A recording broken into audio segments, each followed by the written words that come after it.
Hello friends, मैं हूँ doctor ऋतु शर्मा और अपने व्यूअर्स की काफ़ी डिमांड के बाद मैं आज लेकर आई हूँ आपके लिए एज रिलेटेड प्रॉब्लम। ये जो एज रिलेटेड प्रॉब्लम वाले क्वेश्चन होते हैं ये आपको अधिकतर जितने भी आपके वनडे कॉम्पिटिटिव एग्ज़ाम्स होते हैं उनमें देखने के लिए मिल जाते हैं। जैसे कि जितने भी आपके टीचिंग के एग्ज़ाम हैं, आपका एसएससी का एग्ज़ाम है, रेलवे के एग्ज़ाम है, बैंक के एग्ज़ाम है, उन सभी एग्ज़ाम्स में ये एज रिलेटेड क्वेश्चन आपको पक्का देखने के लिए मिलते ही मिलते हैं। तो इन प्रॉब्लम्स को करने के लिए आपको कुछ बेसिक चीज़ें जो ध्यान में रखनी है वो ये हैं कि मैक्सिमम क्वेश्चंस में आप देखोगे अधिकतर आपको प्रेजेंट एज ही पूछी जाती है। तो आपको पहले 3 चीज़ों का ध्यान रखना है। जो भी हमारा टाइम होगा वो होगा पास्ट, प्रेजेंट और फ्यूचर में, ठीक है। अगर आपसे उसने पास्ट की एज पूछी है क्वेश्चन में और आप सॉल्व कर रहे हो क्वेश्चन को प्रेजेंट में, तो लास्ट में जाके आपको माइनस करना पड़ेगा। अगर वो आपसे पूछ रहा है फ्यूचर की एज, आपने सॉल्व करा है प्रेजेंट में, तो लास्ट में जाके आपको क्या करना पड़ेगा, ऐड करना पड़ेगा। ये देखिए, आप देख सकते हैं 3 चीज़ें आपके पास, ये है प्रेजेंट, ये है पास्ट और ये है फ्यूचर। जाहिर सी बात है, अगर आप इससे आगे बढ़ोगे तो प्लस करोगे, इससे पीछे जाओगे तो माइनस करोगे। और जब भी आप किसी क्वेश्चन को इसमें सॉल्व करोगे तो हमेशा प्रेजेंट एज पे आप कोशिश करोगे कि प्रेजेंट एज पे आप उसे सॉल्व करो, ठीक है। दूसरी चीज़ जो इसमें हमें ध्यान रखनी है, वो दूसरी चीज़ जो हमें इसमें ध्यान रखनी है वो ये है कि जो जिसकी एज हमें पूछी है उस एज को हम कुछ लेट कर लेंगे, उसको हम मान लेंगे। जो भी चीज़ हमें फाइंड आउट करनी होती है उसको हम मान लेते हैं। मैथ्स के अधिकतर क्वेश्चंस में ट्रिक अप्लाई होती हैं, ठीक है। तीसरी बात यह है कि बहुत सी बार हम इसमें बैक सब्स्टिट्यूशन मेथड या एलिमिनेशन मेथड से भी क्वेश्चन को सॉल्व कर सकते हैं, लेकिन वो मेथड आपको तभी लगाना है जब आपको क्वेश्चन सीधी तरह से ना हो रहा हो, और ऐसा पॉसिबल नहीं है। अगर ये जो क्वेश्चन है अगर आप एक बार इनको करना सीख गए तो सीधी तरह से आपको क्वेश्चन आराम से सॉल्व हो जाएगा। नेक्स्ट आपका पॉइंट ये है कि आपको क्वेश्चन को ध्यान से पढ़ना है, ठीक है। तो चलिए अब वीडियो को शुरू करते हैं। जैसे कि इसमें देखिए पहला क्वेश्चन है, Sumit is 3 times the age of संकेत।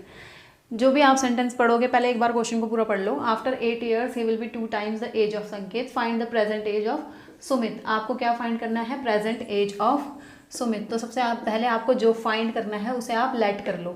Late present age of Sumit is equal to X years. इसको आपने ले लिया कि उसकी प्रेजेंट एज कितनी है, एक्स ईयर्स है। अब देखिए दूसरा आपको क्या दिया हुआ है, दूसरा इसमें बात करी हुई इन्होंने संकेत की, तो हम मान लेंगे फिर से let present age of Sanket is equal to Y years. देखिए ध्यान दीजिएगा, हमने जो भी एज ली है उसको हमने प्रेजेंट में माना है, ठीक है। अब ये बोल रहा है कि प्रेजेंट की ही, सुमित इज, इसका मतलब है यानी कि अभी प्रेजेंट में है। Sumit is 3 times the age of Sanket. Sumit is यानी कि सुमित इज यानी कि x है बराबर किसके, 3 times द एज ऑफ संकेत, यानी कि 3 into एज ऑफ संकेत। एज ऑफ संकेत कितनी है, y है। तो सिंपली आपका x is equal to 3y बन जाएगी इक्वेशन नंबर 1, ठीक है। दूसरी चीज़ आपको ये ध्यान रखनी है कि अगर उसने 2 लोगों के बारे में बात करी है तो आपकी 2 इक्वेशन बनेगी। अगर उसने 3 लोगों के बारे में बात करी है तो आपकी 3 इक्वेशन बनेंगी, तभी आपका क्वेश्चन सॉल्व हो पाएगा। और अगर उसने सिंपली एक आदमी के बारे में बात करी है तो वो तो एक ही इक्वेशन से सॉल्व हो जाएगा। वैसे एक की बात होती नहीं है, 2, 3, 4 की बात हो सकती है। तो जितने लोगों की बात हो रही होगी उतनी ही इक्वेशन बनेंगी। तो यहाँ पर 2 लोगों की बात हो रही है, सुमित और संकेत, यानी हमें 2 इक्वेशन मिलने वाली है, ठीक है। पहली इक्वेशन हमें मिल चुकी है। क्वेश्चन को आगे पढ़ें। आफ्टर 8 years, उसने पहले बोला आफ्टर 8 years, तो आप रुक जाओगे यहीं पर। आफ्टर 8 years आप निकाल लोगे पहले इन दोनों की एज। आफ्टर 8 years जो सुमित है वो कितने साल का हो जाएगा, अभी वो x का है तो 8 साल बाद वो हो जाएगा x + 8 years का। इसमें तो कोई डाउट ही नहीं होगा। अगर अभी आप 20 साल के हो तो 8 साल बाद आप 28 के हो जाओगे, सिंपल है। 20 + 8 करा आपने। तो सिमिलरली अभी हमने उसे मान रखा x का, तो 8 साल बाद वो हो जाएगा x + 8 का।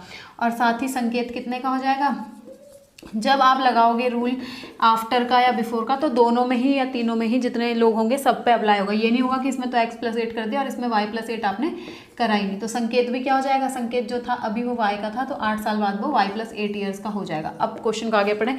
वो बोल रहा है after 8 years he will be का मतलब सुमित की बात हो रही है। He will be 2 times the age of Sanket. तो आफ्टर 8 years जो सुमित है वो क्या हो जाएगा, जो सुमित है आफ्टर 8 years वो हो जाएगा 2 times the age of Sanket. Am I right, he will be 2 times the age of Sanket, है ना। Then find out the age of Sumit, यानी कि आपको x की वैल्यू फाइंड आउट करनी है। ये हो जाएगा आपका, इसको सॉल्व कर लीजिए। x + 8 is equal to 2y + 16 ये हो जाएगा x minus 2y is equal to 16 minus 8, इधर जाएगा माइनस, ये इधर जाएगा minus, x minus 2y is equal to यहाँ से आएगा आपके पास 8। ये हो जाएगी इक्वेशन नंबर 2। अब आपको कुछ नहीं करना, आपको दो इक्वेशन मिल चुकी हैं, आपको सॉल्व करना है, वैल्यू फाइंड आउट करनी है। आपको वैल्यू फाइंड आउट किसकी करनी है? x की करनी है।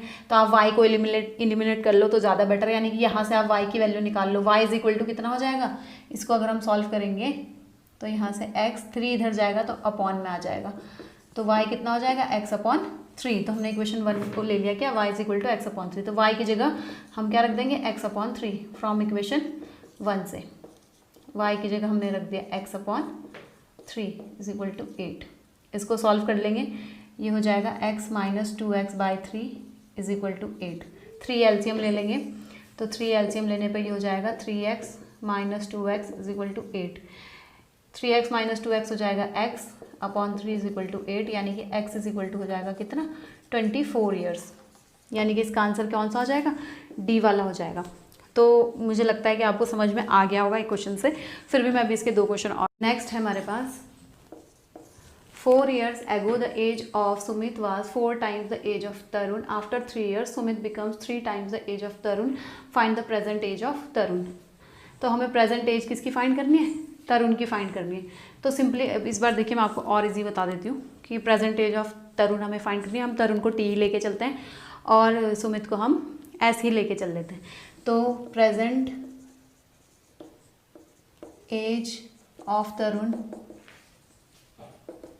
T years and present age of Sumit हमने ले ली कितना? S years. ठीक है, कोई प्रॉब्लम नहीं है। 4 years एगो क्वेश्चन में बोल रहा है 4 years एगो मतलब पहले 4 साल पहले क्या हुआ होगा? 4 years एगो तरुण कितने का रहा होगा? तरुण रहा होगा t माइनस 4 का। ठीक है, और सुमित कितने का रहा होगा? सुमित रहा होगा s माइनस 4 का। जब भी अप्लाई होगा तो दोनों में अप्लाई होगा। ठीक है, 4 years ago the age of Sumit was कितनी थी? 4 times the age of Tarun. इसकी एज थी 4 times the age of Tarun. ठीक है, यहाँ पे हमारा पहली इक्वेशन फॉर्म हो जाएगी इसी में। इसको सॉल्व कर लीजिए, ये हो जाएगा 4t माइनस 16। ठीक है, ये हो जाएगा आपके पास, इसको 4t एस को उधर ले जाइए माइनस एस 16 इधर आ जाएगा, प्लस का हो जाएगा, यानी कि हो जाएगा 12 is equal to 4t minus S. Equation number 1। Next आगे बढ़िए। आफ्टर 3 years, 3 years के बाद क्या होगा? सुमित हो जाएगा s प्लस 3, तरुण हो जाएगा t प्लस 3। ठीक है, आफ्टर 3 years सुमित हो जाता है 3 times the age of Tarun. Simple. अब find the present age of Tarun, हमें t की वैल्यू चाहिए। तो ये हो जाएगा s plus 3 is equal to 3t plus 9। तो ये हो जाएगा आपके पास s minus 3t is equal to 6। 3 उधर जाएगा, t इधर, ये t वाली टर्म इधर आएगी, माइनस हो जाएगी, 3 उधर जाएगा, माइनस हो जाएगा, 9 माइनस 3 6, और ये हो जाएगा s माइनस 3t।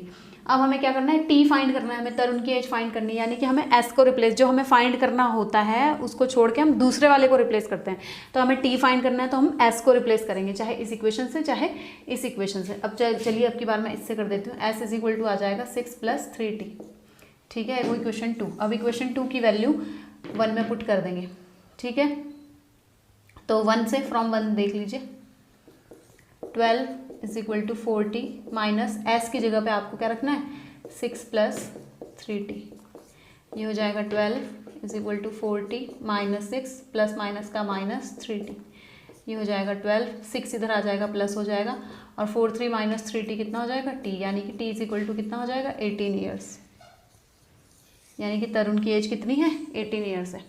ठीक है, इसी टाइप में अब हम एक रेशियो वाला क्वेश्चन भी देख लेते हैं। If the ratio of age of P and Q, simple P और क्यू ही है इसमें, 10 years before was 1:3 and after 11 years the ratio becomes 2:3, then find the present age of Q की वैल्यू आपको फाइंड आउट करनी है। ठीक है, अब देखिए क्वेश्चन पढ़िए। If the ratio of age of P and Q 10 years before, यानी कि 10 years बिफोर ये हो जाएगा P माइनस 10 और ये हो जाएगा Q minus 10।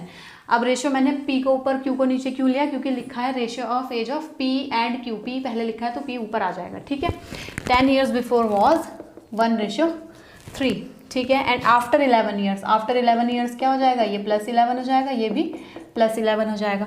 The ratio becomes 2:3। 3, ठीक है। Then find the present age, मैंने सिंपली प्रेजेंट एज को पी ही ले लिया और पी की पी ही ले ली, क्यू की क्यू ही ले ली, ठीक है। अब मुझे इन दोनों इक्वेशंस को सॉल्व करके वैल्यू निकालनी है क्यू की वैल्यू निकालनी है, तो हम किसे एलिमिनेट करेंगे, पी को एलिमिनेट करेंगे, ठीक है। पहले क्रॉस मल्टीप्लाई कर लेंगे इन दोनों की, ये बन जाएगा p minus 10 into 3 is equal to Q minus 10 into 1, तो क्यू माइनस 10 ही हो जाएगा, ये हो जाएगा 3p minus 10 is equal to Q minus 10, sorry 3p minus 30, ये हो जाएगा 3p माइनस क्यू इधर आ जाएगा, 30 उधर चला जाएगा, 30 माइनस 10, ये हो जाएगा 3p minus Q is equal to 20। हमें क्या चाहिए, हमें चाहिए एज ऑफ क्यू, यानी कि हमें p को रिप्लेस करना होगा, तो इसे अभी हम ऐसे ही रहने देते हैं, फिर इनकी क्रॉस मल्टीप्लाई कर लेते हैं, इक्वेशन 1 हो गई।